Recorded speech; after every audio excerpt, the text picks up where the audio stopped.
We'll start with this. I mean, can you just walk me through what was it like competing at Wimbledon again this past weekend? It was really a dream come true. The first time I got to play at Wimbledon was in 2021, and we got in as alternates, and it was super last minute with a partner I wasn't really used to. So we were kind of thrown into the deep end, and it was super special to be able to play there. But this time I actually felt like I was prepared. So it was like a whole different scenario. I had a partner that I'm really comfortable with that I've been doing a lot of tournaments with this year. So it was really, really special to get to play with somebody that I have rapport with and have like set plays with. And we just had a blast. We had a great time. Well, jumping off of that, I mean, you mentioned your partner Ingrid. How did you meet her, and how has your guys' relationship developed these last couple of years? Yeah, we met on tour a few years ago. I played her at a tournament in Uruguay, actually, and really liked the way she played. She plays really aggressive with a big serve that sets up her partner. So last year we were talking about playing a few. We played a few last year and won a few tournaments together, and then kind of reconnected this year again, and things have been going really well. We've been playing about like the past month or so. I gotta ask, where does a win at Wimbledon for you rank all time in terms of career moments? It's got to be top two for sure. It might be at the very top. So we won a WTA 250 event last fall, and that was super special just because it was my biggest title, and it was worth a lot of points that kind of set me up to get into all the Grand Slams this year. So that was a special moment, but I would definitely put winning my first round at Wimbledon at number one. I think it just kind of like helped prove to myself that like I belong there and can compete on the biggest stage. And can you walk me through that match? I know you guys, it's first round. You mentioned you felt like you belonged. What do you feel like went well for yourself and Ingrid in that match? I think having been there before and played there before, it really helped me, like having that experience. And I felt pretty calm, like going into the day. I actually had my sister with me, and she was just like keeping me calm throughout the day. And then got onto the match court and was like, whoa, okay, now it's actually real. And there's actually people around and watching. And the match courts actually felt quite a bit faster than the practice court. So we were kind of thrown into a scenario that felt a little unfamiliar. But once we started getting rolling, and honestly, the first hold of serve for me was important. I got some confidence from that. I held my serve pretty easily. And then I was like, all right, we can do this. Like, we're playing like two really good singles players, but I think we were the more experienced doubles players, and that really helped us in that moment. For sure. Looking at WTA, obviously you're said, what, one of your highest ranks you've ever been at. Do you feel like you're playing the best you've ever played right now?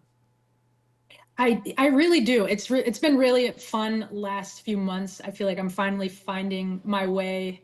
Like I had a lot of pieces and they're finally coming together, and I'm just kind of learning more and more just like how to have set plays with a set partner, and having those plans like helps so much. Like playing with the same person and really just being comfortable with how she plays and how we play together. For sure. Obviously, we're a Rochester station.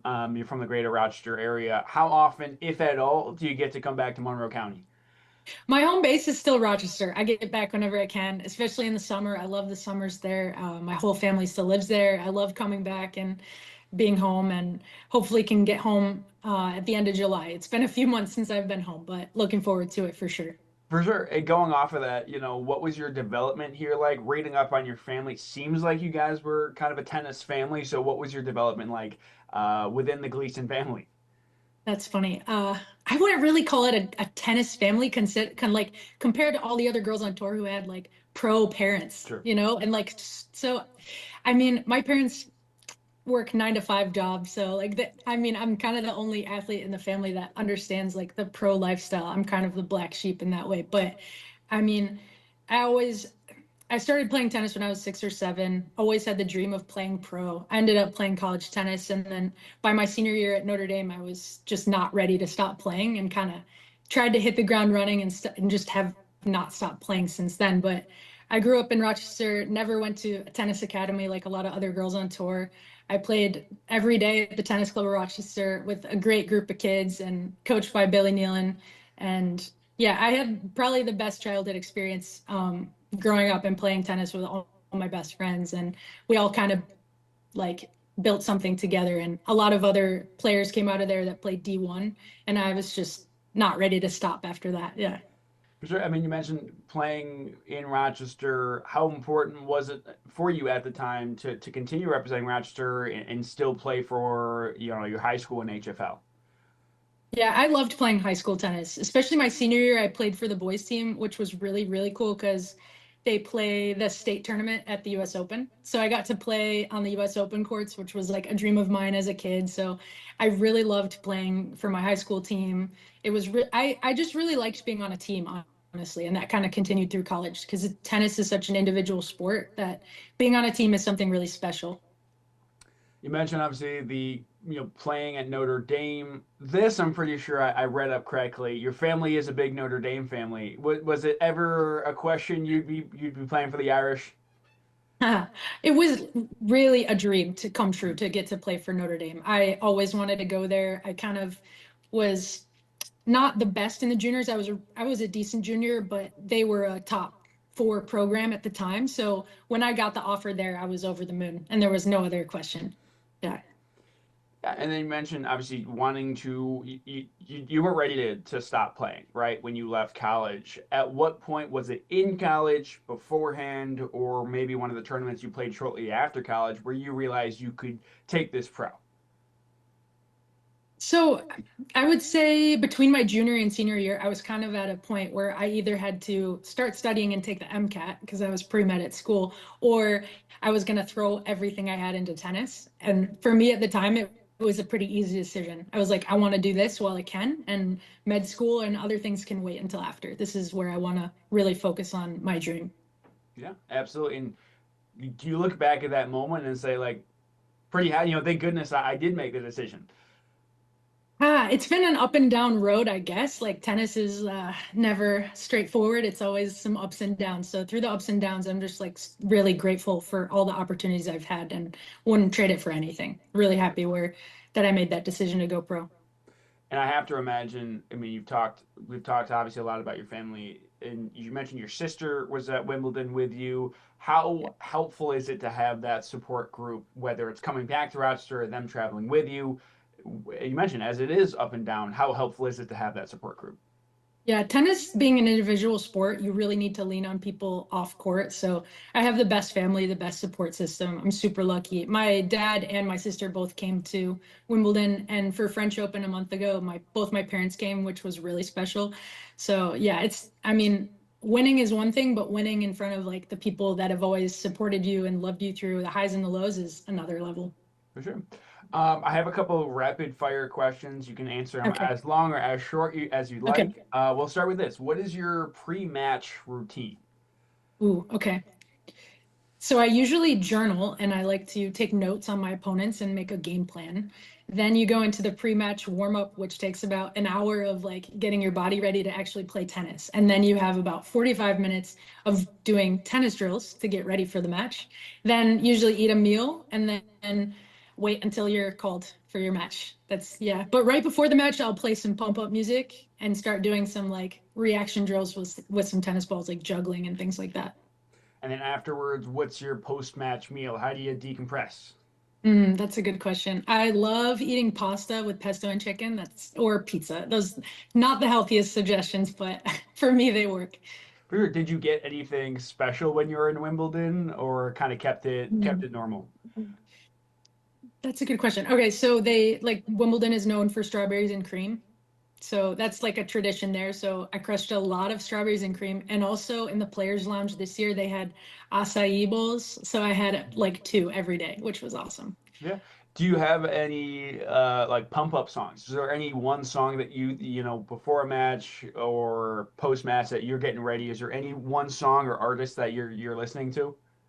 I always come back to the song My House by Florida. That's just been my song for like 10 years. I also really like Starships by Nicki Minaj. Those two will always like find something in me to get me going. Nice. I like it. I Yeah. think Flo Rida, his mom is from Rochester, I think. Yeah, there's some Rochester Yeah, connection there for sure. very cool. And then speaking of Rochester, what is your favorite Rochester Mendon HFL Mm. restaurant? Honestly, my mom does all of the cooking when I'm home, and that's what I miss most when I'm on the road. My mom makes the best chicken cutlets. So shout out to my mom. Shout out. To your mom. What is your favorite sport outside of tennis? I played baseball until I was like 13, and I really liked that. I was pitcher and shortstop, and I did miss that when I had to like stop and focus on tennis. Gotcha. Do you have like do you have a favorite baseball team, or is this sort of like you're so, not worried about that type of stuff? I love the Yankees. Big Gotcha. Yankees fan. My grandpa was a Yankees fan. We watched a lot of games together, so go Yankees. Yeah. Clay or grass for you, if you had to pick. Hmm. I'm starting to love the grass. It's been an adjustment, but it's super fun, and I think it like really showcases variety, which is fun. hmm Who was your favorite tennis player growing up? Rafael Nadal was always my favorite. I loved how he competed and just really gave every point his full effort. Yeah. And then we talked about a little bit about how do you wind down or distract yourself from the sport? Is there a way you can kind of stop thinking about it? Is there a way you kind of relax, so to speak? Yeah, I mean, I love going for walks. That sounds like a elderly person, but I love going for walks and I'm usually in cool cities, like traveling, so love to explore, go for walks and obviously like FaceTime my family and friends from home. hmm I mean, you talked about, I mean, just looking at, you mentioned Wimbledon, before that, the French Open. How often do you get a moment to take a step back and realize that this career has allowed you really to travel the world while doing something you love? It is really cool. And I should stop and think about it more, but sometimes I'm so consumed in like the get more points, play more matches, play more tournaments, get from point A to point B. You kind of lose sight of that a little bit. But I am super lucky to do what I do. I see some really cool places, meet a lot of cool people. So it's always good to like reconnect with that. Yeah. You mentioned, obviously coming back to Rochester. Is there anyone in the tennis world that you have a connection with within the Rochester aspect, or is that something when you come back, you're talking to your old coaches?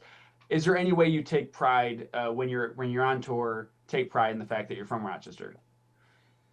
Definitely.